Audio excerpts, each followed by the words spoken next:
नमस्कार, good morning, सत श्री अकाल। आप सबका स्वागत है इस ब्रेकिंग न्यूज में। बिग ब्रेकिंग में आप सभी का स्वागत करता हूं, इस्तकबाल करता हूं। दोस्तों, आज चर्चा हो रही है जम्मू कश्मीर की। सुबह से इसलिए चर्चा क्योंकि आज जम्मू कश्मीर में 10 साल बाद फिर से डेमोक्रेसी कहें तो बहाल होने वाली है। बिल्कुल आप सही सुन रहे हैं, क्योंकि अभी तक राष्ट्रपति का शासन था और हालांकि ये देश डेमोक्रेटिक कंट्री है, लेकिन उसके साथ साथ बहुत महत्वपूर्ण, बहुत इंपॉर्टेंट इसलिए क्योंकि यहां से एक दूसरी तस्वीर दिखाई देती है, और वो तस्वीर है 10 साल बाद फिर से विधानसभा के गठन की।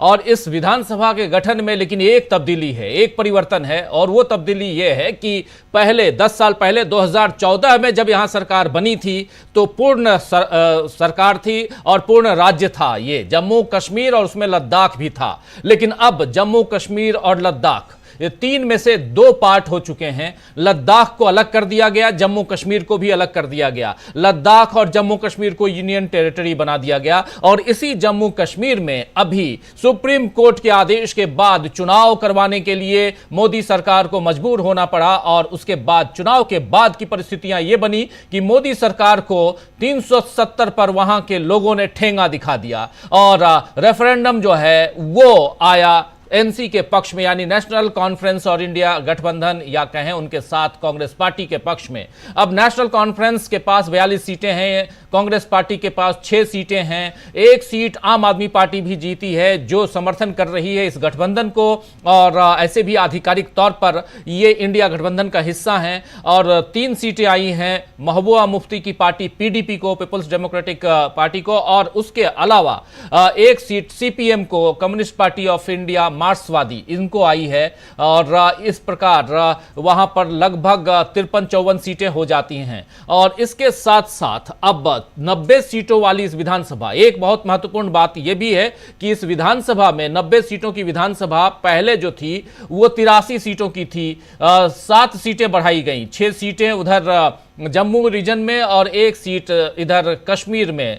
और इसके बाद 29 सीटों पर काबिज हो पाई बीजेपी, और वो सत्ता पर आसीन होना चाहती थी, लेकिन उसके इरादे जो हैं जैसे थे वैसे यहां उस प्रकार रिजल्ट में तब्दील नहीं हो पाए। तो ये सब कुछ सूरत हाल है जम्मू कश्मीर का। लेकिन जम्मू कश्मीर इंपॉर्टेंट क्यों है? इसलिए इंपॉर्टेंट है क्योंकि वर्ल्ड न्यूज में सुर्खियों में रहता है। जम्मू कश्मीर थोड़ा पाकिस्तान के पास होने के कारण कॉन्फ्लिक्ट जोन भी है, एलओसी पास में है। और इन सब के अलावा सबसे बड़ी चीज कि जम्मू कश्मीर की जो प्राकृतिक, जो वहां की सुंदरता है, और उन सब के लिए पर्यटक भी वहां काफी जाते हैं। और इन सब के बीच कहीं ना कहीं परिस्थितियां जब वहां आतंकवाद की तरफ बढ़ती हैं तो ये और भी सुर्खियां बटोरता आया है। लेकिन इन सब के बीच वहां के लोग क्या कुछ कहते हैं, वहां का जो वहां के निवासी हैं वो क्या कुछ कहते हैं, ये सब कुछ हम आप तक लगातार चुनावों के दौरान पहुंचाते रहे हैं और अभी भी आगे भी पहुंचाते रहेंगे।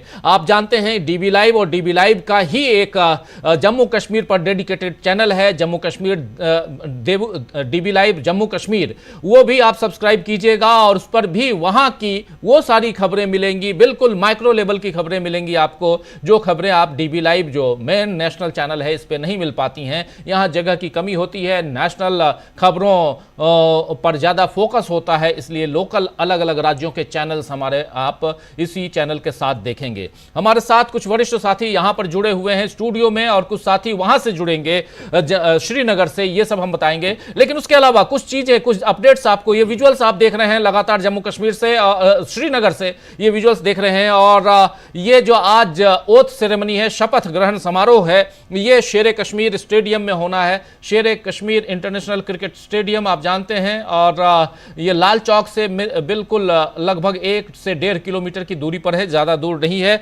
और इसी स्टेडियम में राहुल गांधी ने अपनी भारत जोड़ो यात्रा का समापन किया था, जिस वक्त खूब बर्फबारी हो रही थी, और अपनी टीम, डीबी लाइव की टीम वहां मौजूद थी, मैं पर्सनली मौजूद था। आज हमारी टीम फिर से मौजूद है इसी शेर कश्मीर स्टेडियम में, और वहां से आपको पल पल की रिपोर्ट हम देंगे। सईद उबैद हमारे साथ बने हुए हैं वहीं स्टेडियम के पास से, और इधर स्टूडियो में 2 साथी हैं, समीर आत्मज मिश्र जी हैं और अमलेंदु उपाध्याय जी हैं। आप तीनों का स्वागत है।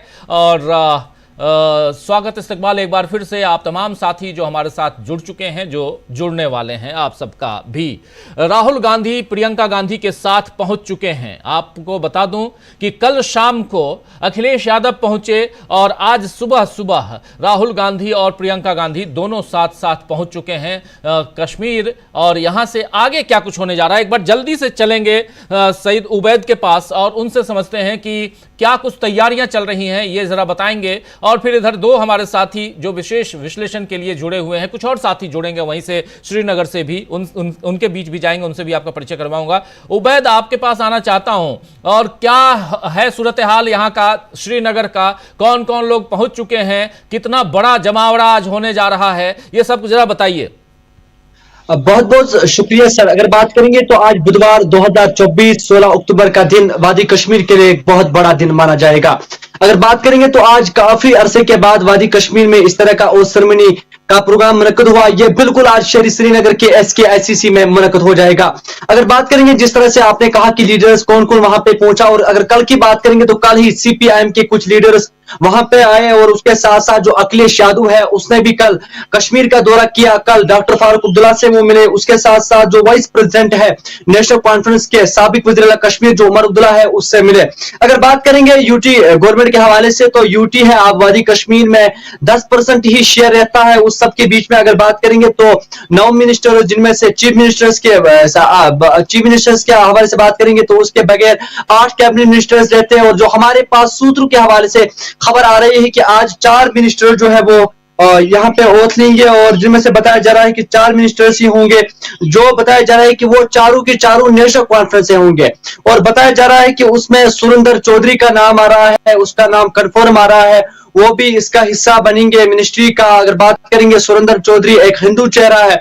जम्मू में की बात करेंगे तो नेशनल कॉन्फ्रेंस का हिंदू चेहरा सामने आया। कांग्रेस का कोई हिंदू चेहरा जो है वो जम्मू में नहीं देखने को मिला, इसको जीत नहीं हासिल हुई।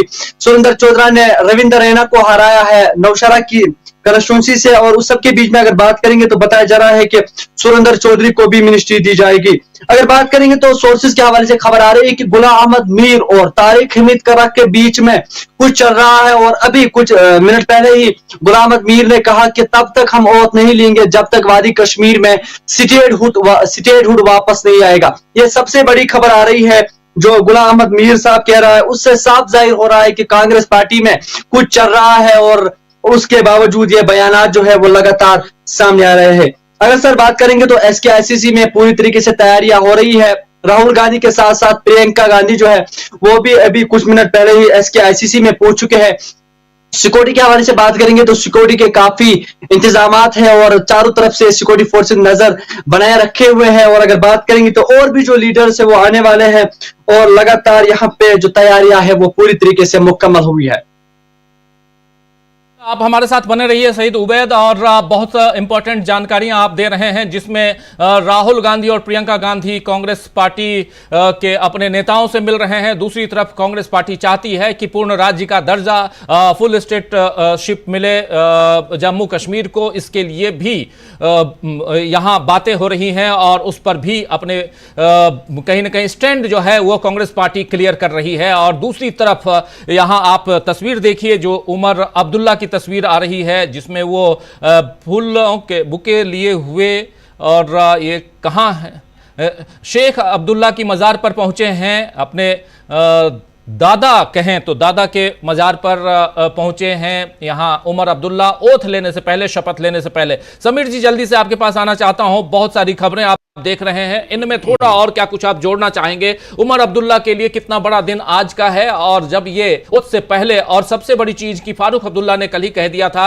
कि ऑलमोस्ट लगभग सारे इंडिया गठबंधन के नेता जो हैं वो आ रहे हैं। शरद पवार नहीं आ पा रहे हैं, लेकिन उनकी बेटी सुप्रिया सुले आ रही हैं। उधर लालू प्रसाद यादव नहीं आ रहे हैं, लेकिन तेजस्वी यादव आ रहे हैं। फिर अखिलेश यादव आ चुके हैं। कल शाम को उन्होंने उनका आपने एक डल लेक के साथ में तस्वीर आपने देखी होगी जो ट्वीट किया था उन्होंने। और अभी सुबह सुबह ये राहुल गांधी और प्रियंका गांधी पहुंच चुके हैं। ये सारी तस्वीरें आ रही हैं। कितना बड़ा दिन है आज का ये उमर अब्दुल्ला, या कहें तो जम्मू कश्मीर के लिए? समीर जी। जी, जम्मू कश्मीर के लिए, उमर अब्दुल्ला के लिए भी जाहिर सी बात है कि वो एक बार फिर मुख्यमंत्री बनने जा रहे हैं, लेकिन जम्मू कश्मीर के लोगों के लिए निश्चित तौर पर ये बहुत बड़ा दिन है। और जब बड़ा दिन कि इसकी शुरुआत तभी से हो गई थी जब वहाँ चुनाव की घोषणा हुई, जिस तरह से बढ़ चढ़ के वहाँ लोगों ने मतदान में हिस्सा लिया और ये दिखाया कि कैसे वो इंतज़ार कर रहे हैं पिछले 10 साल से कि उनको वोट देने का मौका मिले। और वो मौका उन्हें मिला। अब जब उनकी सरकार चुनकर आ रही है तो निश्चित तौर पर ये एक उनके लिए खुशी की बात है, महत्वपूर्ण बात है। और दूसरी जो बात आपने की कि किस तरह से वहाँ इंडिया गठबंधन के घटक दलों की एकजुटता जो लोकसभा चुनाव से पहले बनी हुई थी वो किस तरह से मेंटेन की हुई है।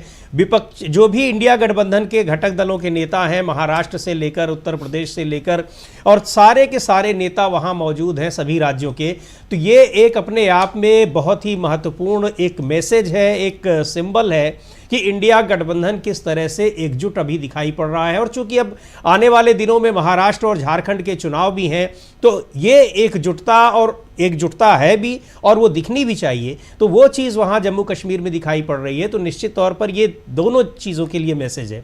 जम्मू कश्मीर के लोगों की तो जो प्रसन्नता है उनके लिए एक बड़ा दिन है, वो दिखाई पड़ ही रहा है। लेकिन इंडिया गठबंधन की एकजुटता का जो प्रदर्शन है और जिस तरह से यहाँ सारे नेता मौजूद दिखाई पड़ रहे हैं, अभी जब शपथ ग्रहण समारोह होगा तो वहाँ वो तस्वीरें भी आएंगी, ये अपने आप में एक बड़ा संदेश है इंडिया गठबंधन की मजबूती के लिए। बिल्कुल बिल्कुल। हमारे साथ श्रीनगर से ही जुड़ गए हैं जहांगीर सोफी। जहांगीर सोफी जी, आपके पास ही आना चाहता हूं। आपका स्वागत है, वेलकम करता हूं इस लाइव शो में, लाइव कार्यक्रम में। और जरा चूंकि आप उसी स्टेडियम के पास हैं, क्या कुछ चल रहा है और कौन कौन आ चुके हैं श्रीनगर में इस प्रोग्राम को अटेंड करने के लिए, जरा अपडेट दीजिए। देखिए राजीव, सुबह से ही आज यहाँ पर पहले से ये तय हुआ था कि SKICC में यहाँ पर ही ओथ सेरेमनी जो है यहाँ पर सेरेमनाइज की जाएगी। और सुबह से लेकर जो है अभी तक अर्ली मॉर्निंग से ही यहाँ पर जो MLA थे वो यहाँ पर आने शुरू हुए। और अभी अभी हमने देखा यहाँ पर जो नेशनल कॉन्फ्रेंस के प्रेसिडेंट है डॉक्टर फारूक अब्दुल्ला, वो यहाँ पर पहुंच चुके हैं। हालांकि उमर अब्दुल्ला जो कि गोइंग टू बी CM है, डेजिग्नेटेड CM है, वो अभी यहाँ पर पहुंचने वाले हैं। और जो LG है वो भी यहाँ पर अभी तक नहीं पहुंचे हैं। मैं आपको कुछ यहाँ पर जो ये दृश्य वो दिखाना चाहूंगा। जैसे यहाँ पर एक काफी ज्यादा भीड़ लगी है। इनफैक्ट यहाँ पर हमें देखने को मिला बीजेपी के जो यहाँ पर वक्फ बोर्ड की चेयरपर्सन थी सईद दरख्शान राबी, वो भी यहाँ पर थे।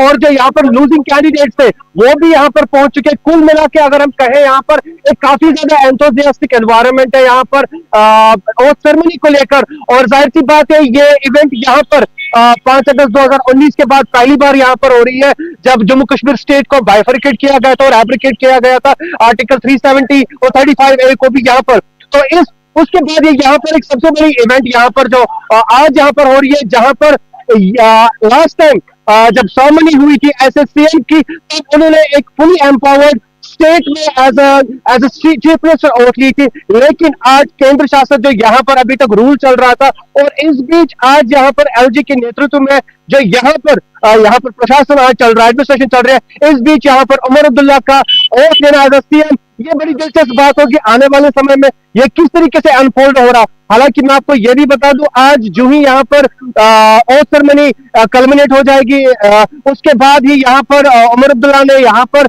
एडमिनिस्ट्रेटिव सेक्रेटरीज की एक मीटिंग भी बुलाई है, जिसमें यह अनुमान लगाया जा रहा है कि कई सारे विषयों पर बात होगी एडमिनिस्ट्रेटिव इश्यूज को लेकर, एडमिनिस्ट्रेटिव मामलों को लेकर। इस बीच मैं आपको बता दूं, एक यहाँ पर एक जनरल इन्विटेशन है, मैक्सिमम यहाँ पर पॉलिटिशियन पहुंच चुके हैं। और जो यहाँ पर उमर अब्दुल्ला के बेटे हैं जमीर अब्दुल्ला और उनके और एक बेटे, वो भी यहाँ पर पहुंच चुके हैं, उमर अब्दुल्ला भी पहुंच चुके हैं, और कई सारे MLA है, विनिंग MLA है। और मैं अगर आपको बता दूं, यहाँ पर ओथ सेरेमनी के हवाले से जो काउंसिल ऑफ मिनिस्टर्स है जिनमें वोट जिन्हें आज ओथ लेनी है, उसमें जो हमारे पास ये इंफॉर्मेशन मिल रही है कि 4 आज काउंसिल ऑफ मिनिस्टर्स में ओथ लेंगे। इसमें सबसे बड़ी सिग्निफिकेंट बात यह है, जो कांग्रेस जो नेशनल कॉन्फ्रेंस के अलाए हैं, वो उन्होंने इस बात का डिक्लेरेशन वाज़ेह तौर पर क्लियरली किया है कि वो काउंसिल ऑफ मिनिस्टर्स में हिस्सा नहीं लेंगे, लेकिन वो पार्टिसिपेट कर लेंगे as ally partner to the government. और जो काउंसिल ऑफ मिनिस्टर्स में उसमें उनका कोई भी शेयर नहीं होगा और ना ही उनकी कोई इस तरीके की कोई डिमांड है। राजीव जी। बिल्कुल बिल्कुल, आप हमारे साथ बने रहिए, जुड़े रहिए और दोबारा आपके पास आता हूं। इस बीच हम आपको बता रहे हैं दोस्तों, जो बाद में जुड़े हैं, आप सबके लिए अपडेट ये कि श्रीनगर में अभी से थोड़ी देर बाद लगभग 11:30 बजे 11:30 पर ओथ सेरेमनी होगी। ओथ सेरेमनी में आप देखेंगे उमर अब्दुल्ला को शपथ लेते हुए मुख्यमंत्री पद की, और लेकिन उनके सामने, उनके ऊपर जो हैं वो होंगे एलजी की तरफ से ही ये ओथ सेरेमनी होगी। और लेकिन सबसे बड़ी बात कि अब ये यूटी है, अब जम्मू कश्मीर पहली बार, ऐसे देखा जाए तो फर्स्ट टाइम यूटी बनने के बाद पहले मुख्यमंत्री के तौर पर उमर अब्दुल्ला यहां शपथ लेंगे। आइए जरा जल्दी से चलते हैं, उमर अब्दुल्ला ने इसी मसले पर क्या कुछ कहा है उसको सुन लेते हैं। उमर अब्दुल्ला की एक छोटी सी बाइट सुनिए, क्या कह रहे हैं, सुनिए जरा। Just to place flowers on the grave of my grandfather, my grandmother, but more importantly, I came to Dargah Sharif Hazratbal just to offer a silent prayer, to ask Almighty Allah to give me the strength to live up to the expectations of people. Jammu and Kashmir has gone through an extremely difficult time. People have enormous expectations, and our challenge is to live up to those expectations. Sir, you are all set to take oath as the first Chief Minister of the Jammu and Kashmir after the abrogation of Article 370. I have some strange distinctions. I was the last Chief Minister to serve a full 6-year term. Now I'll be the first Chief Minister of the Union Territory of Jammu and Kashmir. The last distinction, as in the one of serving 6 years, I'm quite happy about. Being a Chief Minister of a Union Territory is a different matter altogether. It has its own challenges, but I hope that the status of a Union Territory is a temporary one. We look forward to working in cooperation with Government of India to resolve the people's problems, and the best way to do that would be to start by restoring statehood to Jammu and Kashmir. हम भी आपको ANI की तरफ से शुभकामनाएं देते हैं sir. बहुत शुक्रिया ना एएनआई को। सर हम हुए ये बाइट में जो बात अपनी कह रहे हैं, इसमें साफ साफ कह रहे हैं स्टेटहुड को वापस लाना, पूर्ण राज्य का दर्जा वापस दिलाना, ये मुख्य काम। और सबसे बड़ी चीज कि यहाँ से एक जो सवाल और जो बातें लगातार कही जा रही हैं कि यूटी बनने के बाद पहले मुख्यमंत्री के तौर पे आप यहाँ काम कर रहे हैं, तो इस पे भी इनका कहना है कि कहीं ना कहीं मसला ये नहीं है, मसला ये है कि जो टेम्पररी रूप से यूटी बनाया गया है उसको खत्म किया जाए, काम करने की इच्छा शक्ति मौजूद है। हमारे साथ दो साथी मौजूद हैं यहाँ पर श्रीनगर से, उबैद हैं हमारे साथ में, और साथ में जहांगीर सोफी हैं, और इधर स्टूडियो में हमारे साथ दो साथी मौजूद हैं, समीर जी और अमलेंदु उपाध्याय जी। समीर जी जल्दी से आप, अमलेंदु जी आपके पास जल्दी से आना चाहता हूं एक ओपनिंग कमेंट के लिए, और फिर जहांगीर जी के पास आता हूं। अमलेंदु जी क्या कहेंगे, आज ये कितना बड़ा मौका देखा जाए तो जम्मू कश्मीर के लिए? राजीव जी, बहुत महत्वपूर्ण है जम्मू कश्मीर के लिए, ये बड़ा मौका है। एक तो जम्मू कश्मीर में जिस तरीके से हम लोग कह भी रहे हैं कि अब लोकतंत्र की बहाली हो रही है, तो आज तो ये लोकतंत्र की बहाली है। और जाहिर तौर पे समीर जी जो उमर अब्दुल्ला कह रहे थे कि वो पूरा टर्म करने वाले आखिरी मुख्यमंत्री थे संयुक्त जम्मू कश्मीर राज्य के, जिन्होंने 6 वर्ष का अपना टर्म पूरा किया। और जो यूनिट मतलब जो टेरिटरी है, केंद्र शासित प्रदेश है, उसके भी वो पहले मुख्यमंत्री बनने जा रहे हैं। और हमारी शुभकामनाएं होंगी कि वो पहले और आखिरी जो है इसके यूनियन टेरिटरी के मुख्यमंत्री हों, ताकि पूर्ण राज्य का जो दर्जा है वो वहाँ का बहाल हो सके। राजीव जी बिल्कुल, पूर्ण राज्य का दर्जा, फुल स्टेटहुड जो है, ये सबसे बड़ा सवाल है यहाँ पे। समीर जी एक छोटा सा स्टेटहुड को लेकर, 370 को लेकर क्या यहाँ पर कहा जाए, अगर अब चूंकि सरकार बन रही है तब? तो पहली बात तो ये कि इसको एक चुनाव के दौरान ही ये माना जा रहा था कि यहाँ जो भी परिणाम आएंगे वो इसी मुद्दे पर आएंगे कि 370 को लेकर जम्मू कश्मीर की जनता क्या कह रही है। वो दिखाई पड़ गया कि स्टेटहुड यहाँ कितना बड़ा मुद्दा था और लोग उसके लिए कितने उतावले थे, या कितनी उनकी आकांक्षा है कि उनके राज्य का जो पूर्ण राज्य का दर्जा छीन लिया गया, अब उसे यूनियन टेरिटरी बना दिया गया, तो वो पूर्ण राज्य के लिए कितने आशान्वित हैं और चाह रहे हैं। तो ये बात है। दूसरी ओर एक बड़ी बात ये भी है, और उस पर भी चर्चा हम लोग करेंगे, कि किस तरह से चुनौतियां भी हैं। उमर अब्दुल्ला शपथ ले रहे हैं, मुख्यमंत्री बन रहे हैं, लेकिन जाहिर सी बात है कि उन्होंने जब अपना कार्यकाल पूरा किया था, जो बता रहे थे वो एक पूर्ण राज्य का दर्जा था उस समय जम्मू कश्मीर। अब उनके सामने एक बड़ी चुनौती है, वो अब इस यूनियन टेरिटरी के मुख्यमंत्री बन रहे हैं जम्मू कश्मीर के, जिसमें एलजी के पास, लेफ्टिनेंट गवर्नर के पास बहुत ज़्यादा शक्तियां हैं और निश्चित तौर पर उनके बीच में अब ये जो सेंटर स्टेट रिलेशनशिप का जो एक नया दौर उनको देखना पड़ेगा, निश्चित तौर पर ये उनके लिए काफ़ी चुनौतीपूर्ण होगा। इससे कैसे निपटते हैं ये भी बहुत एक महत्वपूर्ण बात होगी। बिल्कुल बिल्कुल। आप उमर अब्दुल्ला 28 साल की उम्र में बन गए थे सांसद, 6 साल तक मुख्यमंत्री रहने वाले नेता जम्मू कश्मीर के, और अब पहला एक रिकॉर्ड, ये रिकॉर्ड सब हैं, और एक रिकॉर्ड ये भी कि अब यूटी बनने के बाद पहले मुख्यमंत्री भी यही बन रहे हैं। जल्दी से उबैद के पास आता हूं, फिर जहांगीर जी आपके पास। जहांगीर सीधे जुड़े हुए हैं उसी स्टेडियम के पास से। उबैद, आपसे समझना चाहता हूं कि और क्या अपडेट है, राहुल गांधी, प्रियंका गांधी कहां हैं, और क्या कुछ चल रहा है श्रीनगर में? उबैद जी सर, अगर बात करेंगे तो लगातार लीडर जो है वो SKICC की तरफ रुख कर रहे हैं, और अगर बात करेंगे तो कांग्रेस के कुछ जो अरकान है, हमारे पास खबर आ रही है कि वो अरकान जो है वो इस ओथ सेरेमनी में शिरकत नहीं करेंगे, जिसमें गुलाम अहमद मीर का बयान सामने आ रहा है।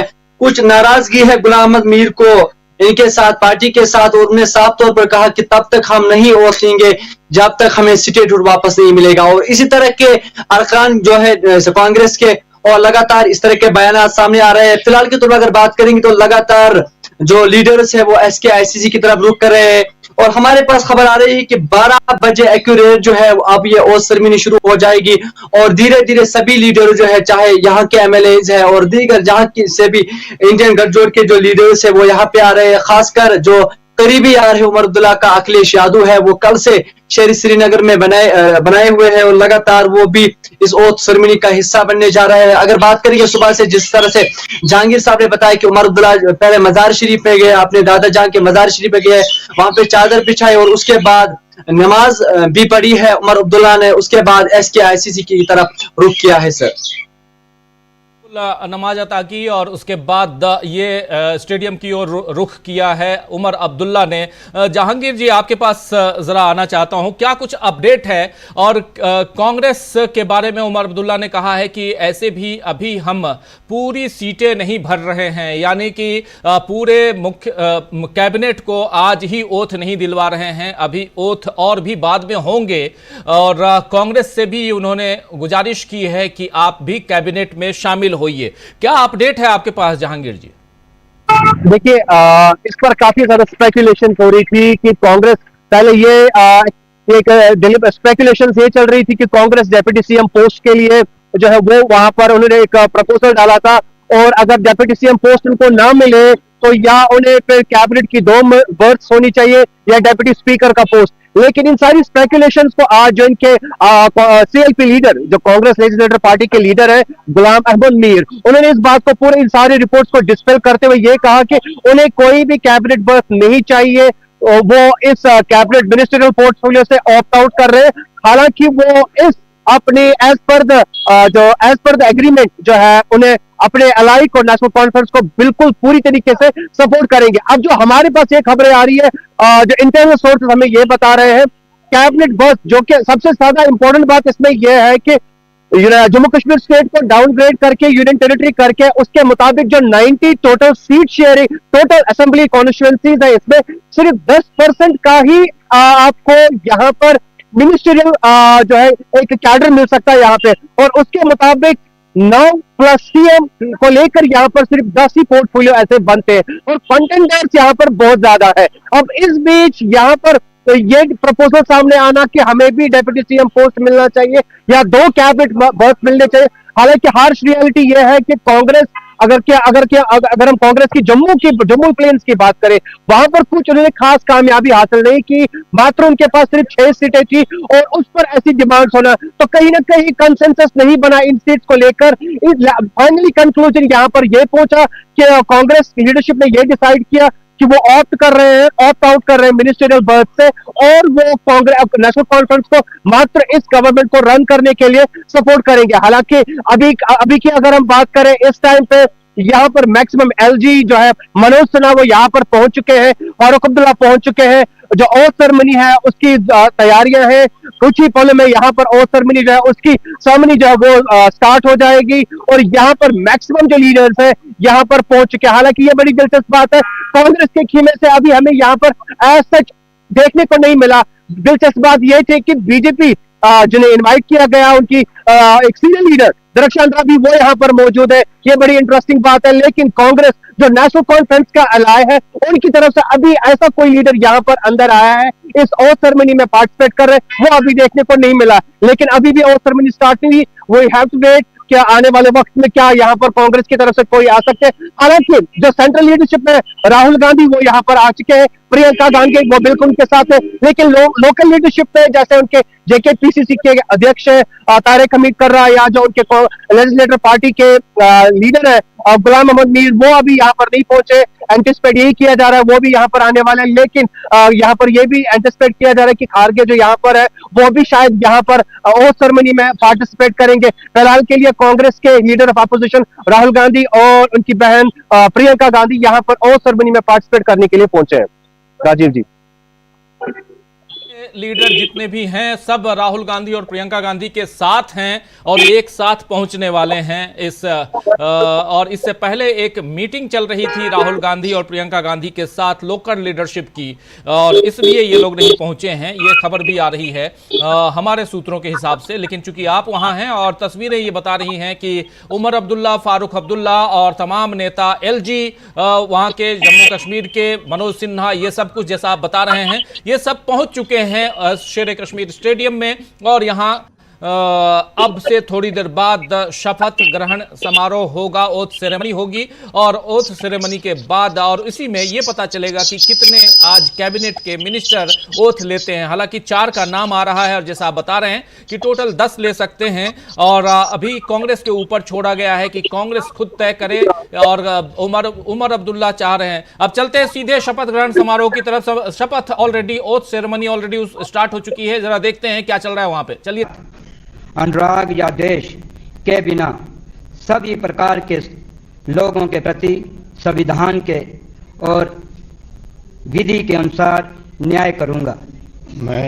मैं सुरेंद्र कुमार चौधरी ईश्वर की शपथ लेता हूं कि जो विषय जम्मू व कश्मीर संघ राज्य क्षेत्र के उप मुख्यमंत्री के रूप में मेरे विचार के लिए लाया जाएगा अथवा मुझे ज्ञात होगा, उसे किसी व्यक्ति या व्यक्तियों को तब के सिवाय जबकि ऐसे मंत्री के रूप में अपने कर्तव्यों के सम्यक निर्वहन के लिए ऐसा करना अपेक्षित हो, मैं प्रत्यक्ष अथवा प्रत्यक्ष रूप से संसूचित या प्रकट नहीं करूंगा।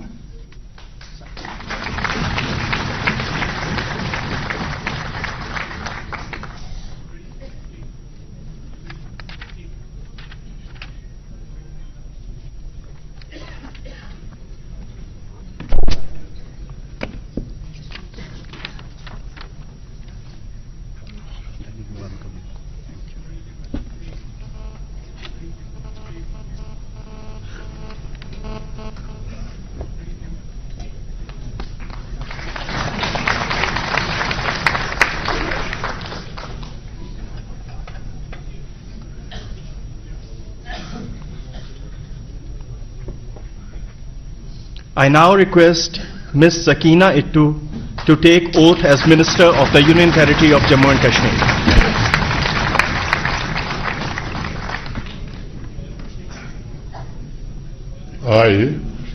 I, Sakina Ittu, do swear in the name of God that I will bear true faith and allegiance to the Constitution of India as by law established, that I will uphold the sovereignty and integrity of India, that I will faithfully and conscientiously discharge my duties as a minister for the Union Territory of Jammu and Kashmir, and that I will do right to all manner of people in accordance with the Constitution and the law without fear or favor, affection or ill will.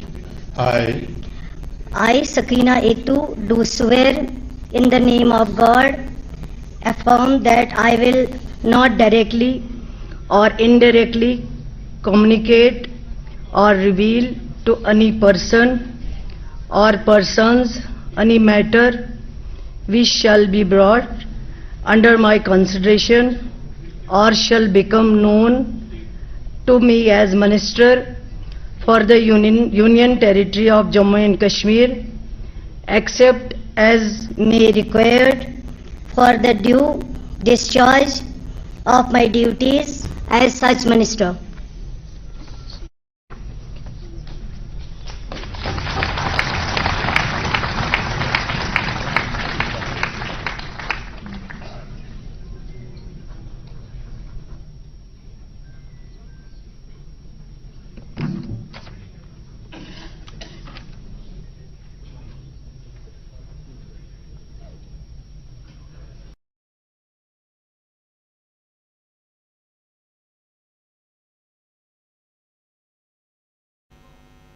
तो ये हम आप तक पहुंचा रहे हैं direct live ceremony, वहां शपथ ग्रहण समारोह, ओथ सेरेमनी, और इसमें थोड़ा जो फीड डीडी की तरफ से, डीडी कश्मीर, दूरदर्शन कश्मीर की तरफ से हम तक पहुंच पा रहा है, एएनआई की तरफ से जो पहुंच पा रहा है वो, क्योंकि जैमर और बहुत सारी चीज़ें होती हैं जिस कारण इंटरनेट की सुविधा उतनी नहीं हो पाती है डायरेक्ट लाइव काट पाने में, आप तक पहुंचाने में। लेकिन यहाँ हम सबसे पहले उमर अब्दुल्ला ने शपथ ली, उसके बाद उप मुख्यमंत्री भी बने हैं। और क्या कुछ है जहांगीर जी, आपके पास जल्दी से आना चाहता हूँ। 5 मंत्रियों, एक उप मुख्यमंत्री यानी डिप्टी सीएम सहित 5 हैं इधर कैबिनेट में, और एक मुख्यमंत्री, यानी टोटल 6 आज कर रहे हैं ओथ। जी, जैसे अभी आप डायरेक्टली देख रहे थे कि जो अभी ओथ सेरेमनी अभी चल रही थी, अभी इस हवाले से अभी क्लियर पिक्चर नहीं आ रही है। जैसे मैंने पहले कहा कि इसमें अभी तक जो हमारे पास रिपोर्ट्स आ रही है, करीबन 4 से लेकर 5 जो है यहाँ पर इंक्लूडिंग चीफ मिनिस्टर यहाँ पर आज ओथ सेरेमनी लेंगे। अब आने वाले वक्त में ये देखने वाली बात होगी कि देर तक किस मिनिस्टर के पास कितने पोर्टफोलियो, कौन सा पोर्टफोलियो चला जाता है और किस तरीके के डिपार्टमेंट उनके पास चले जाते हैं। हालांकि काफी एक छोटा जो है यहाँ पर कैबिनेट पोर्टफोलियो मिले हैं इनको। अब अगर ये देखने वाली बात होगी किस मिनिस्टर के पास कितना पोर्टफोलियो। हालांकि इस चीज को लेकर भी नेशनल कॉन्फ्रेंस के खेमे में पहले ये अटकलें लगाई जाती थी कि यंगर फेसेस को सामने लाया जाएगा, जिसमें तनवीर सादिक जैसे उनके जो नेता है, जो श्रीनगर में सबसे ज्यादा हाईएस्ट वोट मार्जिन से उन्होंने यहाँ पर जीत हासिल की थी। सिमिलरली उनके सलमान सागर थे जो हजरतबल कॉन्स्टिट्यूएंसी से जिन्होंने जीत हासिल की थी। ये एंटिसिपेट किया जा रहा था कि यंगर फेसेस को सामने लाया जाएगा, लेकिन इस चीज को भी बाद में डिस्पेल किया गया। और यहाँ पर जो ओल्डर फेसेस है, जैसे उनके वरिष्ठ नेता जो पास्ट में रह चुके हैं और सीनियर लीडर्स जैसे अली मोहम्मद सागर, या फीमेल लीडर जो है सकीना यूसुफ जो फ्रंट कंटेंडर है मिनिस्ट्रियल पोस्ट के लिए, उन्हें सामने लाया जा रहा है। अब इसमें यह भी देखने वाली बड़ी दिलचस्प बात होगी कि जम्मू से किन को सामने लाया जाएगा जिन्हें मिनिस्ट्रियल पोर्टफोलियो दिया जाएगा। फिलहाल के लिए यहाँ पर अगर मैं आपको बता दूं, यहाँ पर मैक्सिमम जो है लीडर्स और एमएलए जो सेंट्रल लीडर्स है कांग्रेस के, वो यहाँ पर पहुंच चुके हैं। जो लोकलाइज्ड इलेक्टेड एमएलए हैं वो भी यहाँ पर पहुंच चुके हैं। इवन इनफैक्ट लूजिंग एमएलए जो यहाँ पर एआईपी पार्टी जो थी, इंजीनियर रशीद के नेतृत्व में जो पार्टी है एआईपी, उनके जो लूजिंग कैंडिडेट्स थे वो भी यहाँ पर पहुंच चुके हैं। तो मैक्सिमम लोग यहाँ पर जो मेन स्ट्रीम पॉलिटिक्स के साथ जुड़े हुए हैं इस ओथ सेरेमनी में पार्टिसिपेट कर रहे हैं। और उनके सामने जब हमने बात की तो उनका ये कहना था कि उनके लिए एक हिस्टोरिकल पल है इस चीज को देखना कि आखिरी बार जब उन्होंने यहाँ पर चीफ मिनिस्टर को ओथ लेते हुए देखा था तब वो एक फुल फ्लेज्ड स्टेट के चीफ मिनिस्टर थे, आज वो यूटी के चीफ मिनिस्टर रहेंगे। और आने वाले वक्त में वो भी बड़े इस चीज को लेकर बड़ी दिलचस्पी से बात कर रहे थे कि आने वाले वक्त में किस तरीके से जो अपने मैनिफेस्टोज है, चाहे नेशनल कॉन्फ्रेंस का मैनिफेस्टो हो या कांग्रेस का मैनिफेस्टो जो कि एलाय है नेशनल कॉन्फ्रेंस का, वो उन मैनिफेस्टो को लेकर किस तरीके से उन उम्मीदों पर खड़े उतरते हैं जो उन्होंने लोगों के साथ वादे किए। स्पेशली फर्स्ट लाइन्स में यही था कि जो 5 अगस्त 2019 को जो डिसीजंस लिए गए थे, उन डिसीजंस को लेकर नेशनल कॉन्फ्रेंस की क्या रणनीति रहेगी। फ्रीबीज इलेक्ट्रिसिटी के हवाले से उन्होंने कुछ प्रॉमिसेस किए थे अपने मैनिफेस्टो में, वो भी बड़ी दिलचस्प बात होगी। अनएम्प्लॉयमेंट को लेकर कई सारे चैलेंजेस रहेंगे इस गवर्नमेंट के सामने। आसान नहीं रहेगा क्योंकि एक एब्सोल्यूट पावर्स नहीं रहेंगे सीएम के पास। बहुत सारी चीजों को लेकर उन्हें, जैसे अगर हम एम्प्लॉयमेंट जनरेशन की बात करें, एक काफी ज्यादा चैलेंजिंग सिचुएशन रहेगी। और जो फ्रीबीज का वादा किया गया था, सबसे पहले लोग उस चीज का भी उसकी तरफ भी देखना चाहेंगे। क्या यहाँ पर नेशनल कॉन्फ्रेंस जो फ्री यूनिट्स ऑफ इलेक्ट्रिसिटी जो उन्होंने अपने मैनिफेस्टो में प्रॉमिस किया था, उसमें वो कितना कुछ वो लोगों की उम्मीदों पर जो है सामने खड़े उतर सकते हैं। राजीव, बिल्कुल बहुत कुछ यहाँ पे शपथ ग्रहण समारोह यानी ओथ सेरेमनी में सबसे पहले आपने देखा कि उमर अब्दुल्ला और उसके बाद उनके साथ 5 कैबिनेट के और मंत्रियों ने शपथ ली है। और यहाँ से आज से एक दूसरी तस्वीर देखने को मिलेगी जब यूटी को पूर्ण राज्य का दर्जा दिलाने के लिए, यानी जम्मू कश्मीर पूर्ण राज्य बने जैसे पहले था, ये करने के लिए कहीं ना कहीं ये सरकार काम करेगी। ओथ सेरेमनी में क्या कुछ हुआ है उसको हम उस पर चर्चा कर रहे हैं। अभी से थोड़ी देर पहले आपने देखा कि अलग अलग मंत्रियों ने शपथ ली है और ये ओथ सेरेमनी कहीं ना कहीं यहाँ से एक तस्वीर ये दिखती है कि जम्मू कश्मीर में 370 आर्टिकल 370 35A इसको लेकर भी शायद अब चर्चा बहुत ज्यादा होने लगे, लोगों की डिमांड बढ़ जाए। जहांगीर जी, एक बार जरा समझना चाहता हूं कि इसके बाद 370 पे क्या कहते हैं लोग, 35A पर क्या कहते हैं लोग। हुई तो हमने नेशनल कॉन्फ्रेंस के जो वाइस प्रेसिडेंट है, जो अभी अब सीएम की ओट लेने जा रहे हैं, उमर अब्दुल्ला, उनसे ये सवाल किए गए और कई बार 370 और 35A को लेकर, हालांकि उनके मैनिफेस्टो में क्लियर है कि वो अपोज करेंगे, एक रेजोल्यूशन पास करेंगे 5 अगस्त 2009 के रेजोल्यूशन को लेकर। वहीं पर साइमल्टेनियसली स्टेटहुड की अगर हम बात करें, जब सुप्रीम कोर्ट की गाइडलाइंस आई 370 और 35A को लेकर, तो साफ तौर पर सुप्रीम कोर्ट की गाइडलाइंस थी कि यूनियन ऑफ इंडिया को ये डायरेक्शंस दी गई थी सुप्रीम कोर्ट की तरफ से कि आप स्टेटहुड जम्मू कश्मीर में जल्द से जल्द रिस्टोर करें। अब इस चीज को लेकर जो पॉलिटिकल एक्सपर्ट्स और पॉलिटिकल ऑब्जर्वर्स हैं, उनका ये कहना है कि जो पॉलिटिकल पार्टीज यहाँ पर रेटोरिक कर रहे हैं कि हम स्टेटहुड को लेकर, जैसे कांग्रेस लीडरशिप के जो यहाँ पर लेजिस्लेटिव पार्टी के लीडर है गुलाम अहमद मीर, उनका भी यही कहना था आज कि जब तक न जम्मू कश्मीर में स्टेटहुड रेस्टोर होगा, तब तक वो किसी मिनिस्टर बर्थ के लिए ऑप्ट नहीं करेंगे, ना ही पूछेंगे, ना ही बताएंगे, ना ही कोई डिमांड करेंगे। लेकिन साफ तौर पे सुप्रीम कोर्ट की गाइडलाइन से स्टेटहुड को लेकर कि आप Jammu Kashmir, union of India को डायरेक्शन दी गई थी कि आप स्टेटहुड जम्मू कश्मीर में जल्द से जल्द रेस्टोर करें।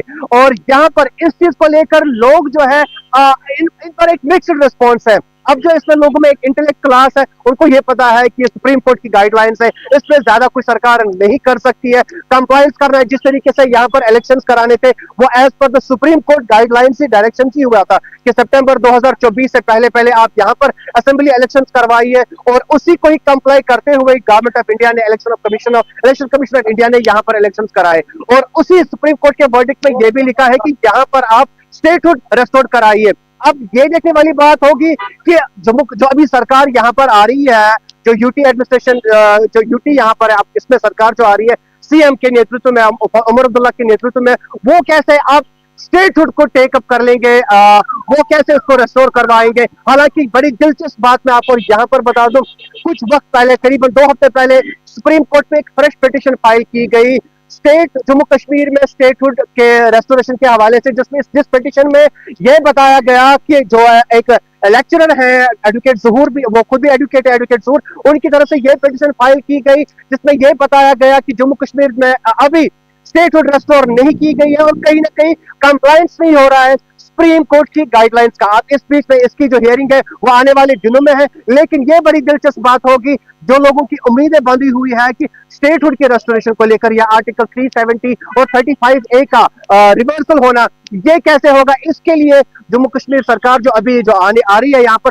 वो कैसे इसे टेकअप करेगी। हालांकि यहाँ पर एक बड़ी दिलचस्प बात यह भी है कि उमर अब्दुल्ला ने जो ही दो कॉन्स्टिट्यूएंसी से यहाँ पर जीत हासिल की, दूसरे दिन ही उनका टेलीविजन चैनल्स के साथ इंटरव्यू में उन्होंने ये भी कहा था कि ये बड़ी फूलिशनेस होगी कि अगर हम इसी सरकार से ये डिमांड करेंगे कि आर्टिकल 370 या 35A के बारे में, जिस सरकार ने इसको छीन लिया, तो ये बड़ी फूलिशनेस होगी। जिस पर काफी ज्यादा क्रिटिसिज्म भी हुआ और कई सारे पॉलिटिकल ऑब्जर्वर्स ने यह भी कहा था कहीं ना कहीं उमर अब्दुल्ला क्या अपने मौकूफ से बैक ट्रैक तो नहीं कर रहे। और उसके बाद जो उनके और एक नेता है मेंबर पार्लियामेंट जो आगा सईद रुहुल्लाह, कल पूरे दिन ये रूमर्स भी चले वो शायद अपने आप को डिसोसिएट कर रहे हैं नेशनल कॉन्फ्रेंस से इसी बात को लेकर। फिर बाद में उन्होंने इन रूमर्स को डिस्पेल करते हुए कहा कि ऐसी कोई बात नहीं है। लेकिन आने वाले वक्त में बड़ी दिलचस्प बात होगी स्टेटहुड और 370 को लेकर जम्मू कश्मीर में नेशनल कॉन्फ्रेंस के नेतृत्व में उमर अब्दुल्ला के नेतृत्व में यह सरकार इस चीज को कैसे टेकअप करेगी ये आने वाला वक्त ही बताएगा। अभी बिल्कुल बिल्कुल जहांगीर, आप हमारे साथ बने रहिए, बहुत इंपॉर्टेंट चर्चा हम कर रहे हैं आज। लेकिन उससे पहले आपको बता दूं कि ओथ सेरेमनी अभी से थोड़ी देर पहले समाप्त हुई है और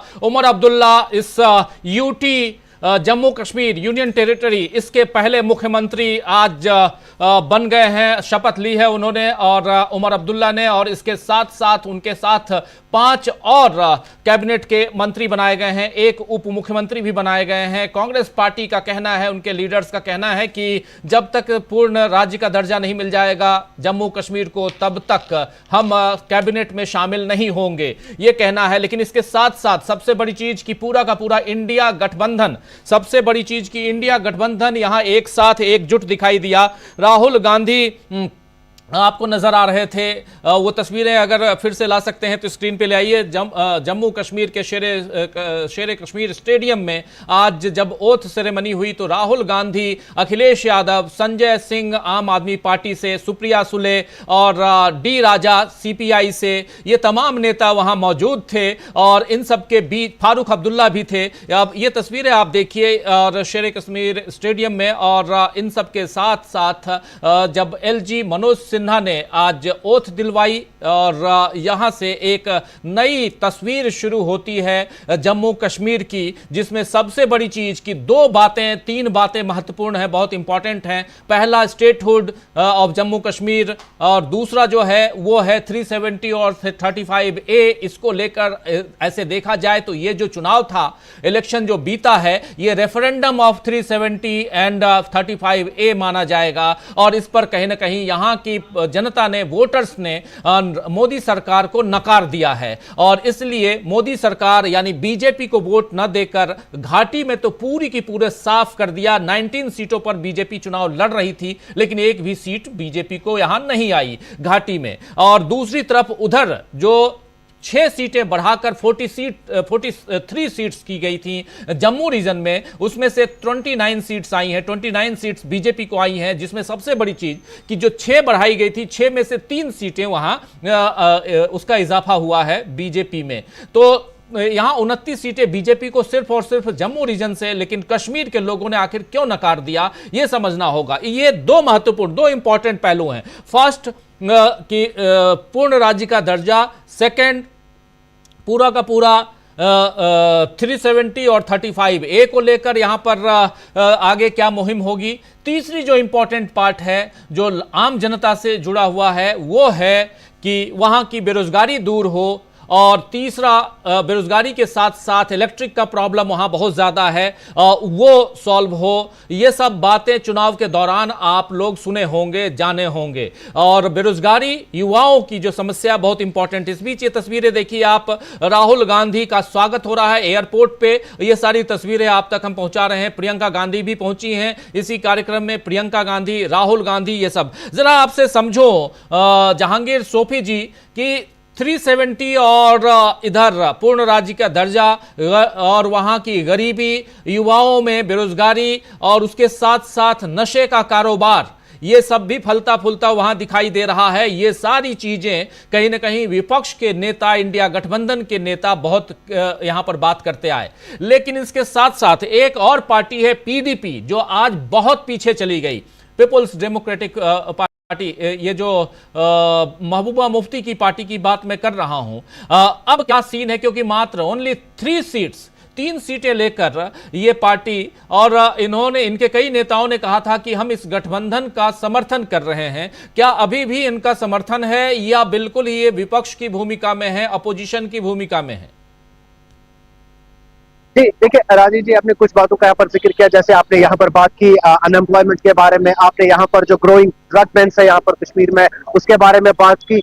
ये सारी चीजें जो है ये चैलेंज रहेंगी जो यहाँ पर अब हुकूमत आने वाली है, जो गवर्नमेंट यहाँ पर आने वाली है। रही बात यहाँ पर जो पीपल्स डेमोक्रेटिक पार्टी की आप बात कर रहे हैं, उन्होंने भी ये एक्सपेक्ट नहीं किया था कि इस तरीके का सामना उनको करना पड़ेगा। पीडीपी के आने से पहले मैं बीजेपी की बात यहाँ पर करूंगा। साफ तौर पे यहाँ पर कश्मीर के प्लेन्स की अगर हम बात करें, जम्मू प्लेन्स में तो उनको एक ठीक मैंडेट मिला बीजेपी को, लेकिन कश्मीर प्लेन्स में हालांकि यहाँ पर प्राइम मिनिस्टर नरेंद्र मोदी जो है खुद यहाँ पर एक कैंडिडेट की कैंपेनिंग करने आए थे, लाल चौक के कैंडिडेट के, लेकिन वो कुछ ज्यादा इसमें रिजल्ट ओरिएंटेड उनके लिए नहीं रहा और यहाँ पर कश्मीर ने पूरी तरीके से यहाँ पर बीजेपी को नकारा और साफ तरीके से जो यहाँ की रीजनल पार्टीज है और उन्हें ही ज्यादा जो है फेवर किया, जिसमें नेशनल कॉन्फ्रेंस है जो बड़ी मेजोरिटी से यहाँ पर सामने आई। रही बात यहाँ पर पीडीपी की, तो पीडीपी ने भी उसका जो ये पॉलिटिकल एक्सपर्ट्स लोगों का और रिएक्शन भी यही था कि जो रेजिमेंट का सामना उनको करना पड़ा, ये इट वाज जस्ट बिकॉज कि जब उन्होंने पहला अलायंस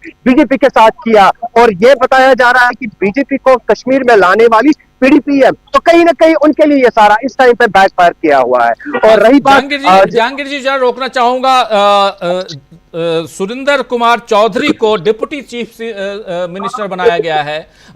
ये सुरेंद्र चौधरी जो हैं नौशेरा से इन्होंने चुनाव लड़ा था, जीता है और सबसे बड़ी चीज की बीजेपी के स्टेट प्रेसिडेंट को हराया है, रविंद्र रैना को हराया है इन्होंने और इनको डिप्टी सीएम बनाया गया है। क्या कुछ कहेंगे इस पे? ये जम्मू रीजन से हैं और एक तरफ श्रीनगर यानी कश्मीर रीजन से मुख्यमंत्री, जम्मू रीजन से उप मुख्यमंत्री बनाना, इसके क्या मायने हैं? आने वाले समय में ये बैलेंसिंग मोड कितना दिखाई देता है और कितना इंपॉर्टेंट है यहाँ पर जम्मू कश्मीर में डिप्टी सीएम को भी देना, इस पद को भी यहाँ पर भी, इस पोस्ट पे भी, और उस आदमी को बैठाना जो एक तो हिंदू है, हिंदू और मुसलमानों की बात करें तो, क्योंकि बीजेपी हिंदू मुसलमानों की लड़ाई वहां लड़ती रही इसलिए बोल रहा हूं, और दूसरी चीज यहां इंपॉर्टेंट जो है वो ये कि इन्होंने रविंद्र रैना को हराया था, सुरेंद्र चौधरी।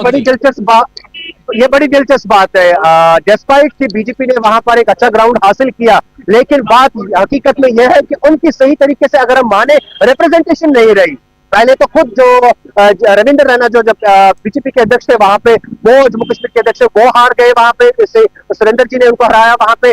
अब उनकी जो रिप्रेजेंटेशन थी वहां पर बीजेपी की कहीं ना कहीं लोगों के हवाले से काफी ज्यादा जो है उसमें काफी ज्यादा कमी नजर आ रही थी, क्योंकि उनकी मेजोरिटी में तो वो नहीं आए, सरकार में भी नहीं है, अपोजिशन को लेकर, क्योंकि लोगों ने जिस उम्मीद से बीजेपी कैंडिडेट्स को वहां पर अपॉइंट किया था, कहीं ना कहीं उनकी जो उनके एक्सपेक्टेशन उनको ठेस पहुंची है। अब इस बीच यहाँ पर जम्मू के मुख्यमंत्री होना और कहीं ना कहीं एक काफी ज्यादा पॉलिटिकल ट्रिकी सिचुएशन बनाई यहाँ पर नेशनल कॉन्फ्रेंस ने आने वाले वक्त में, उनके ही जम्मू से, क्योंकि एक बड़ी बात होती है कि आप वहां पर एक डेप्यूटी चीफ मिनिस्टर इतने बड़े पोजीशन को, पद को आप जम्मू के हवाले कर रहे हैं, कहीं ना कहीं उन वोटर्स के लिए भी एक वो अच्छी इंडिकेशन है कि उनके रिप्रेजेंटेशन अब वहां पर है, उनको कश्मीर नहीं आना पड़ेगा। आइडियली ये डेप्यूटी सीएम पोस्ट अक्सर यहां पर रहा करता था, कश्मीर में ही रहा कर सीएम और डेप्यूटी सीएम भी, लेकिन काफी ज्यादा एक पॉलिटिकल ट्रिकी शॉट है कि आपका डेप्यूटी सीएम इस टाइम पे जम्मू का है और जम्मू के उन लोगों की वॉइस बन सकता है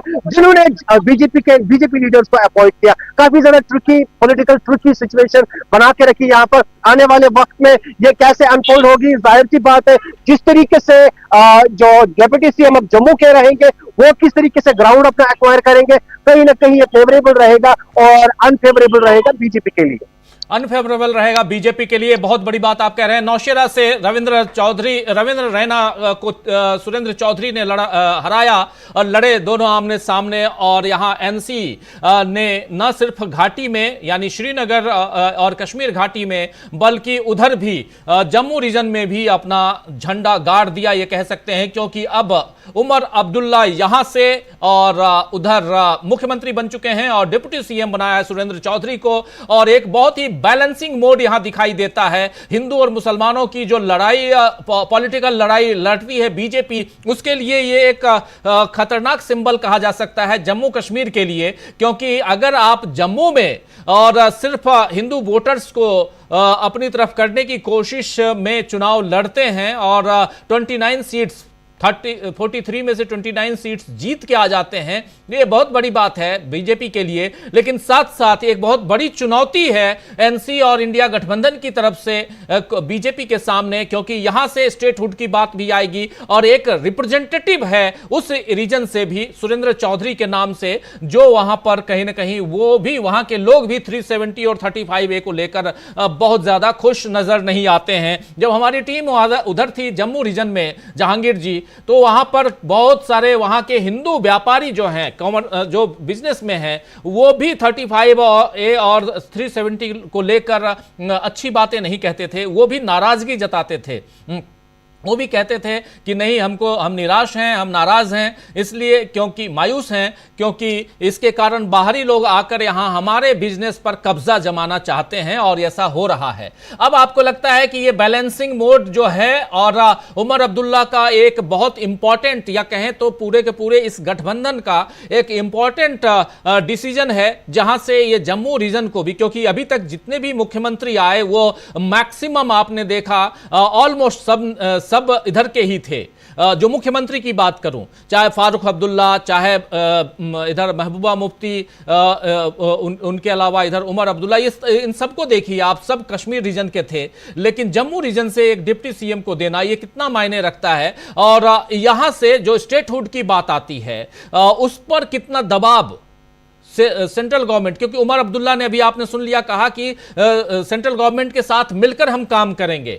ये मिलकर काम करने का क्या मतलब है? कई लोग इसके बहुत सारे अलग इफ्स एंड बट्स निकाल रहे हैं। वो कह रहे हैं कई लोग कि इन्होंने एक वो दे दिया है कि ये बीजेपी में शामिल हो सकते हैं, यानी कि बीजेपी का सपोर्ट ले सकते हैं। लेकिन इसको भी क्लेरिफाई किया था, कुछ लोगों से हम लोगों ने बात की थी, क्लेरिफाई किया था कि इसका मतलब ये नहीं है, इसका मतलब है कि अगर आपको पूर्ण राज्य का दर्जा चाहिए तो कहीं ना कहीं आपको सेंट्रल गवर्नमेंट को अपने कॉन्फिडेंस में लेना होगा। अगर आपको 370 में कहीं ना कहीं अगर कुछ उसकी दोबारा बहाली की तो बात हालांकि हो नहीं रही है, लेकिन फिर भी उस पर अगर कोई बात बनती है तो उसके लिए भी आपको सेंटर की तरफ देखना होगा। तो ये जो रुख है उमर अब्दुल्ला का, इसके क्या मायने, ये जो पोलाइटनेस कह लें या थोड़ा सा जो इंक्लाइंड कह लें उधर की ओर, सेंटर की ओर, इसको क्या यही देखा जाए कि वो बिल्कुल सरेंडर मोड में है, या यहां पे उमर अब्दुल्ला एक ट्रिकी चाल जो है वो चलने की कोशिश कर रहे हैं, जिससे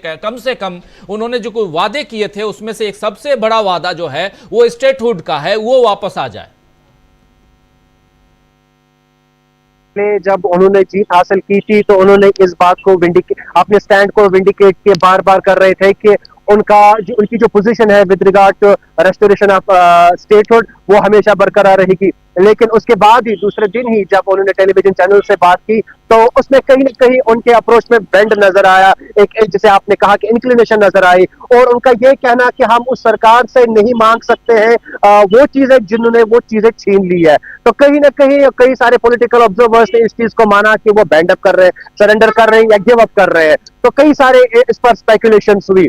अब बड़ी दिलचस्प बात ये देखने वाली होगी, अभी जैसे वो सरकार में आ गए, अभी मुख्यमंत्री बन चुके हैं, अब ये देखने वाली बात होगी वो इस अपने अप्रोच को, स्पेशली अपने अप्रोच को, मैनिफेस्टो के जो डोमेन था उनका, उसी मैनिफेस्टो को लेकर वो आगे कैसे चलेंगे, क्योंकि पॉलिटिकल एक्सपर्ट्स है, क्योंकि उनके पास पूरी मेजोरिटी में सरकार नहीं है, it's alliance government, India block उनके पास है, लोग उनको देख रहे हैं। और यहाँ पर कांग्रेस ने भी काफी ज्यादा ट्रिकी सिचुएशन में नेशनल कॉन्फ्रेंस को डाल दिया, डिस्पाइट वो अलायंस है नेशनल कॉन्फ्रेंस के, कि उन्होंने ये डिसाइड किया कि हम अलायंस से ऑप्ट आउट कर रहे हैं, हम मात्र सपोर्ट दे देंगे। तो पूरा जो हम बॉल जो अभी नेशनल कॉन्फ्रेंस के खीमे में है, तो इस टाइम उनकी ये सिचुएशन है, उनका एक एक स्टेप काफी सेंसिटिवली उनको लेना पड़ेगा विद रिगार्ड टू उनकी जो कमिटमेंट्स है, गारंटीज है लोगों के साथ, और उस चीज को लेकर उनको सेंसिटिवली हैंडल करना पड़ेगा।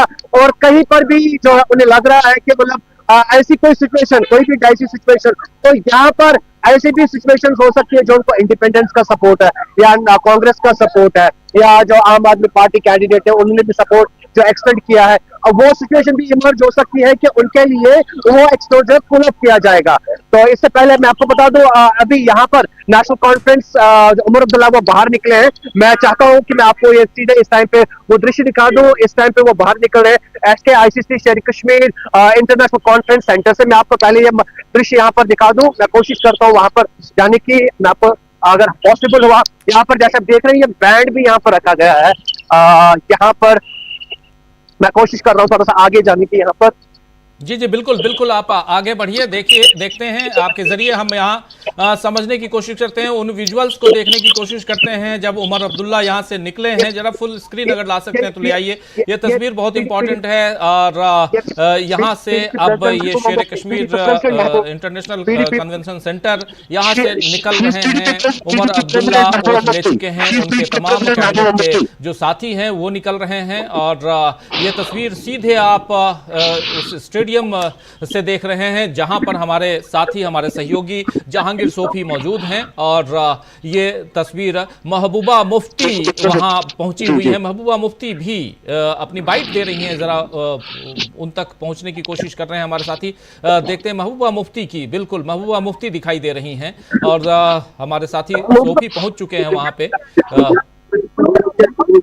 आवाज जी, महबूबा मुफ्ती की आवाज क्लियर नहीं आ पा रही है, थोड़ा पीछे है, लेकिन महबूबा मुफ्ती अपनी बात यहाँ रख रही हैं। और ये भीड़ आप देख रहे हैं, मीडिया की भीड़, और महबूबा मुफ्ती यहाँ मौजूद हैं, इसी ओथ सेरेमनी में आई हुई थी और ये बाइट दे रही हैं। सीधे आना चाहता हूं जहांगीर, क्या कुछ यहाँ चल रहा है, जरा एक बार फिर से आप तक क्या दिख रहा है? महबूबा मुफ्ती दिखाई दे रही थी, क्या कुछ कह रही हैं, अगर आप सुन पाए हो तो? जी, यहाँ पर थोड़ा सा ऑडियो में इश्यू था कि इस वजह से नहीं सुन पा रहे, लेकिन मैं आपको बता दूं ये जो दृश्य आप देख रहे हैं इस टाइम पे, ये SKICC शेर कश्मीर इंटरनेशनल कॉन्फ्रेंस सेंटर के बाहर यहाँ पर काफी ज्यादा एंथुसियाज्म है। इस टाइम पे अनाउंसमेंट हो चुकी है यहाँ पे, और मैं आपको दिखा दूं यहाँ पर इस टाइम पे लोग जो है काफी ज्यादा जमा भी हो चुके हैं मीडिया के साथ। जो सपोर्टर्स हैं पार्टी फंक्शनरीज है नेशनल कॉन्फ्रेंस के, खासकर वो यहाँ पर मौजूद हैं और स्लोगन्स भी रेज कर रहे हैं पार्टी के फेवर में, काफी खुश नजर आ रहे हैं यहाँ पर।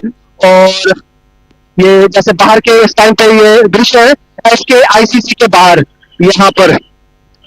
जी जी बिल्कुल बिल्कुल बिल्कुल, ये SKICC के बाहर का दृश्य जहां पे अभी अभी ओथ सेरेमनी ये खत्म हुई है। देखिए SKICC बिल्कुल जहांगीर के पीछे दिखाई दे रहा है, शेर कश्मीर इंटरनेशनल कन्वेंशन सेंटर है। और यहाँ पे कहीं ना कहीं अभी से ओथ सेरेमनी के समापन के बाद खत्म होने के बाद अभी थोड़ी देर पहले आप महबूबा मुफ्ती को देख रहे थे, सुन नहीं पाए, हम सुना नहीं पाए, थोड़ा ऑडियो की गड़बड़ी के कारण। लेकिन बहुत इंपॉर्टेंट है कि यहाँ उमर अब्दुल्ला ने एक डिप्टी CM भी अपना बना लिया है और सुरेंद्र चौधरी को डिप्टी CM जो नौशेरा से चुनाव लड़े, रविंद्र रैना जो BJP के स्टेट प्रेसिडेंट हैं वहाँ जम्मू कश्मीर के, उनको उन्होंने हराया। और वहाँ से एक दूसरी तस्वीर दिखाई देती है ये कि अब 2 CM, एक डिप्टी CM एक CM, ये दोनों हैं। CM जो हैं वो कश्मीर घाटी से हैं उमर अब्दुल्ला, और 2 जगह से उमर अब्दुल्ला ने चुनाव लड़ा था और दोनों जगह से उनकी जीत हुई थी। और दूसरी तरफ यहाँ पर आप देखिए कि सुरेंद्र चौधरी चुनाव लड़े और जीत गए, उन्होंने एक कद्दावर नेता को, रविंद्र रैना को हराया। NC की मौजूदगी और मजबूती जो है वो दिखाई देती है उधर घाटी में भी, और दूसरी तरफ अब इधर जम्मू रीजन में भी दिखाई देती है। कांग्रेस पार्टी के 6 नेता चुनकर आए हैं और कांग्रेस पार्टी के नेता, उनका कहना है, जो लीडर्स चुन के आए हैं उनका कहना है कि हम यहाँ पर पूर्ण राज्य का दर्जा दिलाए बिना कैबिनेट में शामिल नहीं होंगे। एक बहुत बड़ा यहाँ पर कहें तो एक शपथ जो ओथ है, ये कांग्रेस की तरफ से बड़ी ओथ है कि तब तक जब तक कि ये हम पूरा का पूरा दर्जा ना दिला दें। और क्या कुछ और चल रहा है जहांगीर जी, जरा आपसे समझना चाहता हूं। मैं तो यहाँ स्टूडियो में बैठा हूं, लेकिन वहां का सूरत हाल आपसे बेटर और कौन बताएगा। प्लीज बताइए कि और क्या चल रहा है यहाँ पे। जैसे मैंने अभी आपको बताया, अभी यहाँ पर जो ओथ सेरेमनी में पार्टिसिपेट करने के लिए कई सारे लीडर्स आए थे, जिसमें हमें PDP की प्रेसिडेंट और महबूबा मुफ्ती देखने को मिली, वो भी थी यहाँ पे। लोग यहाँ पर आहिस्ता आहिस्ता करके अब निकल रहे हैं यहाँ से, जितने भी VVIPs को यहाँ पर, जैसे एडवोकेट जनरल यहाँ पर वो निकल रहे हैं यहाँ पर, एक एक करके अब यहाँ से निकल रहे हैं। इस बीच यहाँ पर जो सपोर्टर्स हैं political party specially national conference के, वो लोग यहाँ पर जमा हुए हैं, बैंड यहाँ पर जमा हुआ है। इसके बाद ये आज यहाँ पर उमर अब्दुल्ला की सिविल सेक्रेटरीट में पहली बार साल 2019 के बाद 5 अगस्त 2019 के बाद पहली बार यहाँ पर एक एडमिनिस्ट्रेटिव सेक्रेटरीज के साथ उनकी मीटिंग रहेगी। करीबन 3:30 बजे वो मीटिंग यहाँ पर सिविल सेक्रेटरीट में ली जाएगी, जिस मीटिंग में जो जम्मू कश्मीर में मुख्तलिफ डिपार्टमेंट्स के एडमिनिस्ट्रेटिव सेक्रेटरीज है उनके साथ वो मीटिंग फिक्स की गई है GAD की तरफ से, जिसमें गालिबन इस पर बात की जाएगी कि क्या कुछ काम यहाँ पर इस टाइम पे जम्मू कश्मीर में चल रहा है। हम फिर भी यहाँ पर और कोशिश करेंगे कुछ सपोर्टर से यहाँ पर बात करने की, देखते हैं और उनका क्या कहना है इस चीज को लेकर। जी बिल्कुल बिल्कुल, आप कुछ सपोर्टर से जरूर बात कीजिए, जो लोग यहाँ आए हैं उनसे जरूर बात कीजिए और देखते हैं कि क्या कुछ इन लोगों का कहना है। बहुत इंपॉर्टेंट आप कह रहे हैं, जब तक आप कुछ लोगों के बीच पहुंचते हैं उन लोगों की बातें मेंबर पार्लियामेंट और 3 बार के विधायक और मिनिस्टर रहे उनके बेटे हैं, बड़ी सूझबूझ है इसमें और पढ़े लिखे नौजवान हैं और युवा चेहरा को अमर जी ने दिया। हम अमर जी का भी बहुत शुक्रिया अदा करते हैं, उन्होंने सतीश जी को मौका दिया अपनी कैबिनेट। आप देखिए, अगर हम बात करें मिलिटेंसी के हवाले से तो पहले कश्मीर में बहुत ज्यादा मिलिटेंसी थी, उसके बाद जो है जम्मू के जितने व्यक्ति है वहाँ पर मिलिटेंसी के बहुत सारे वारदात हुए हैं। तो उन देखिए केंद्र सरकार का मसला है, केंद्र को देखना है। अगर जम्मू से कश्मीर के शिफ्ट होकर मिलिटेंसी को हम चाहिए तो कैसे करिए, क्यों मिले केंद्र को देखना है। अब यही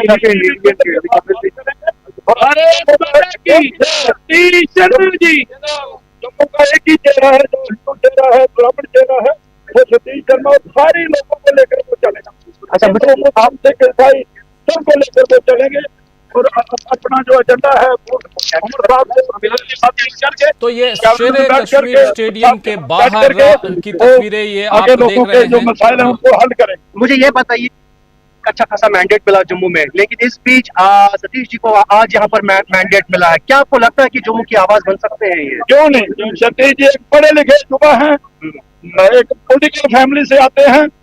मदन लाल जी 3 बार MLA रहे हैं, 2 बार MP रहे हैं, 2 बार मिनिस्टर रहे हैं, उनके परिवार से सियासत उनकी रग रग में बसी है, तो क्यों नहीं उठाएंगे? कितना जरूरी है जम्मू के लिए कि इस तरीके की आवाज होना, जहाँ पर एक मिनिस्टर बहुत ही जरूरी, क्योंकि कांग्रेस वहाँ बिल्कुल साफ हो गई थी। कांग्रेस का कोई भी MLA जम्मू प्रोविंस में नहीं जीता है, तो Satish ji as a independent candidate वहाँ जीते हैं। उमर जी ने उनको मौका दिया है, हम उमर जी के बहुत ही थैंकफुल है और चंब वाले लोग, उन्होंने सतीश जी को मौका दिया कैबिनेट में अपनी में, और सतीश जी हमें उम्मीद है कि उमर जी की आकांक्षाओं पे वो खरे उतरेंगे। क्या अपेक्षा है आपकी पिछले 5 सालों में, जब 2019 से यहाँ पर बीजेपी केंद्र नेतृत्व में था?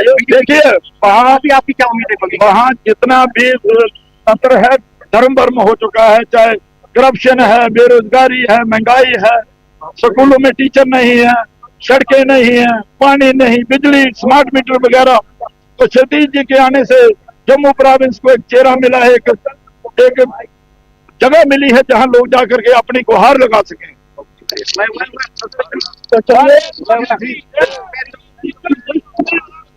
जी आपने सुना होगा कि जी इस तरीके की उम्मीदें बंधी है यहाँ पर लोगों की इस टाइम पे, और उनका साफ तौर पे ये कहना है कि बाकी में उनको एक वॉइस मिली है और अपना ग्रेटिट्यूड कर रहे हैं यहाँ पर उमर अब्दुल्ला को कि उन्होंने एक इंडिपेंडेंट कैंडिडेट सतीश को यहाँ पर अपने मिनिस्ट्रियल बर्थ में उन्हें जगह दे दी। बिल्कुल बिल्कुल बिल्कुल, बहुत शुक्रिया जहांगीर जी इस पूरे कवरेज के लिए, बहुत बहुत शुक्रिया आपका। और ये बहुत इंपॉर्टेंट दिन आज के लिए, आज का जम्मू कश्मीर के हिसाब से देखा जाए तो, और एक निर्दलीय कैंडिडेट को भी मिनिस्ट्री में जो जगह दी गई है, ये बहुत बड़ी बात जो यहाँ बता रहे थे, सतीश जी की बात कर रहे हैं। और यानी जम्मू रीजन से एक नहीं बल्कि अब 2 कहें, और 2 ऐसे कैंडिडेट, एक सुरेंद्र चौधरी, दूसरे सतीश की बात आ रही है, और एक निर्दलीय और एक तो इधर, और सुरेंद्र चौधरी तो डिप्टी सीएम की कुर्सी पर अब बैठने जा रहे हैं।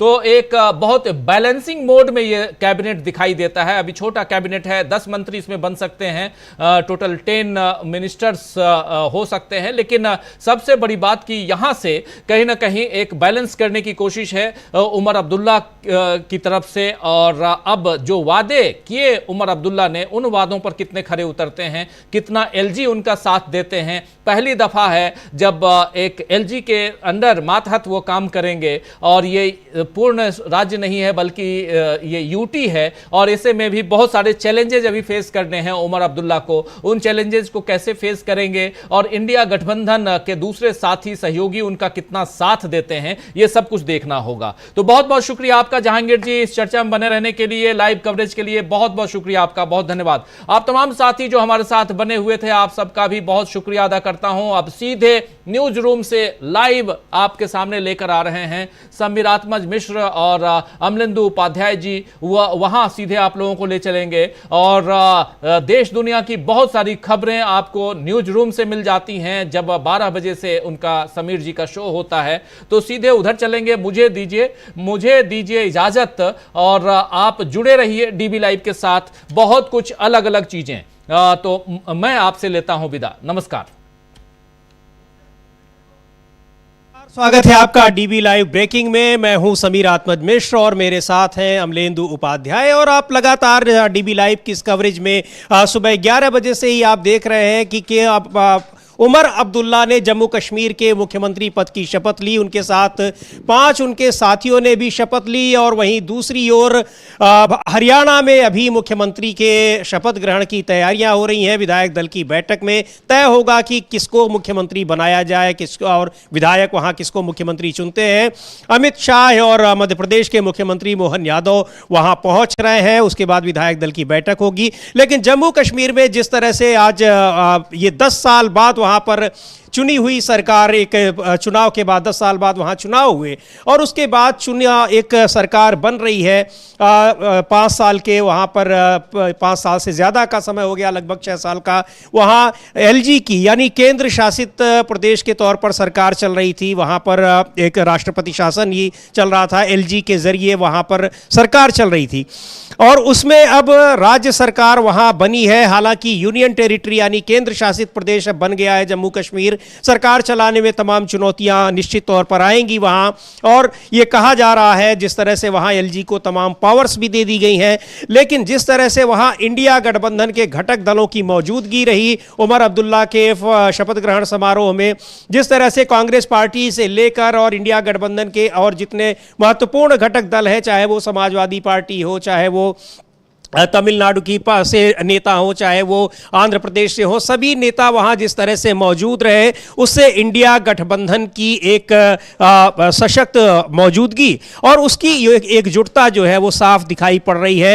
यहाँ पर दूसरी तरफ एनडीए गठबंधन है जो अपने घटक दलों को साथ बनाए रखने के लिए संघर्ष कर रहा है। महाराष्ट्र और झारखंड में भी विधानसभा चुनाव की तारीखों की अब घोषणा हो चुकी है, वहां भी अब चुनावी हलचल चल रही है। तो अब सबकी निगाहें इस पर रहेंगी आगे चलकर भी कि किस तरह से दोनों ही गठबंधन यानी एनडीए और इंडिया, इनके घटक दलों के बीच किस तरह की एकजुटता है, और निश्चित तौर पर इसका असर चुनाव पर भी पड़ेगा, चुनावी नतीजों पर भी पड़ेगा। तो इंडिया गठबंधन